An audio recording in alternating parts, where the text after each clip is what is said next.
বিক্ষোভের মুখে পড়লেন প্রাক্তন মন্ত্রী উজ্জ্বল বিশ্বাস, কারণ তার বাড়ি থেকে প্রচুর সরকারি ত্রাণ উদ্ধার হয়েছে। স্থানীয় বাসিন্দাদের বিক্ষোভ, ধেয়ে এলো ডিম।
হরিশ চ্যাটার্জি স্ট্রিট, যেখানে ইতিমধ্যেই সিআইডি টিম তারা পৌঁছে গিয়েছে। এই মুহূর্তে কল্যাণ বন্দ্যোপাধ্যায় সেখানে পৌঁছেছেন।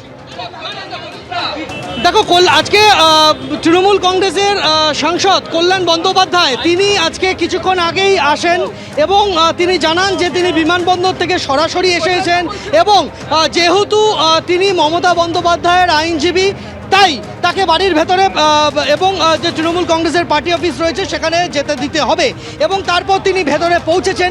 তুমি দেখতে পাচ্ছ যে এই মুহূর্তে সাংসদ কল্যাণ বন্দ্যোপাধ্যায় এবং শুভাশিস চক্রবর্তী প্রাক্তন সাংসদ, দুজনই আইনজীবী, তারা এখানে উপস্থিত রয়েছেন এবং কল্যাণ বন্দ্যোপাধ্যায় তিনি সরাসরি অভিযোগ করলেন যে সাক্ষী হিসাবে সিআইডি বিজেপির দুই কর্মীকে এখানে সাজিয়ে নিয়ে এসেছে, স্থানীয় কোনো ব্যক্তিকে সাক্ষী হিসাবে রাখা হয়নি। যদিও আমরা এই মুহূর্তে দেখতে পাচ্ছি যে সিআইডি টিম তারা তাদের তল্লাশি অভিযান জারি রেখেছেন।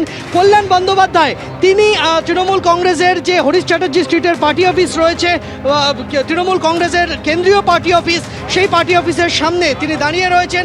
সিআইডির যারা তল্লাশি চালাচ্ছেন তাদের মধ্যে যারা অফিসার রয়েছেন তাদের সঙ্গে এক প্রশ্ন কথা বলেন তিনি। এখনও সিআইডির অফিসাররা থেকে শুরু করে সিআইডির কর্মীরা তারা এখানেই রয়েছেন, তারা এখানে কথা বলছেন। তাদের মধ্যে কয়েকজন কল্যাণ বন্দ্যোপাধ্যায়ের সাথে কথা বলছেন আমরা দেখলাম।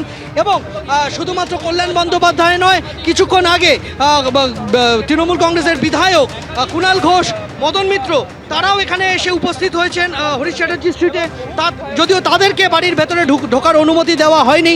কল্যাণ বন্দ্যোপাধ্যায় নিজেকে আইনজীবী হিসেবে দাবি করেন যে তিনি মমতা বন্দ্যোপাধ্যায়ের আইনজীবী এবং তিনি ভেতরে যেতে চান, তাই তারপর তাকে ভেতরে যেতে দেওয়া হয়। এই মুহূর্তে কল্যাণ বন্দ্যোপাধ্যায় তিনি রয়েছেন পার্টি অফিসের সামনে। তুমি দেখতে পাচ্ছ সেই ছবি। সিআইডি টিম তারা রয়েছে এখানে, তারা তল্লাশি চালাচ্ছে এবং কল্যাণ বন্দ্যোপাধ্যায় তিনি নিজে সেখানে উপস্থিত রয়েছেন। সুরুচির সঙ্গে তালা ভাঙছে পুলিশ। কিছুক্ষণ আগেই স্বরূপ বিশ্বাসকে দিয়ে সুরুচির সঙ্গে গিয়েছিল পুলিশ। আপনাদের সামনে রেখেছি সেই ছবি। চাবিওয়ালা ডেকে এনে এই মুহূর্তে সুরুচির সঙ্গে তালা খুলছে পুলিশ। আজ দুপুরে কিছুক্ষণ আগে স্বরূপ বিশ্বাসকে দিয়ে তল্লাশিতে যায় পুলিশ, নিওয়ালিপুর থানার পুলিশ যায়। এই মুহূর্তে সুরুচির সঙ্গের গেটের তালা খোলা হচ্ছে।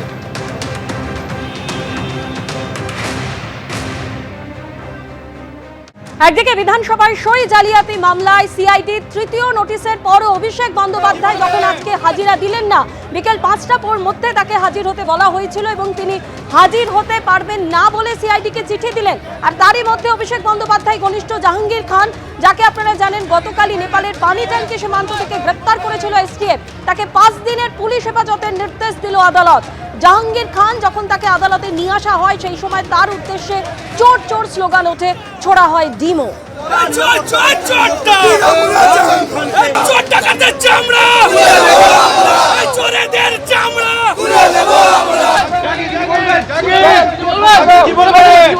জাহাঙ্গীর খানকে কিন্তু আদালত থেকে বের করা হচ্ছে এবং বের করার সময় একেবারে দেখতে পাচ্ছি আমরা জাহাঙ্গীর খানকে ঘিরে চোর চোর স্লোগান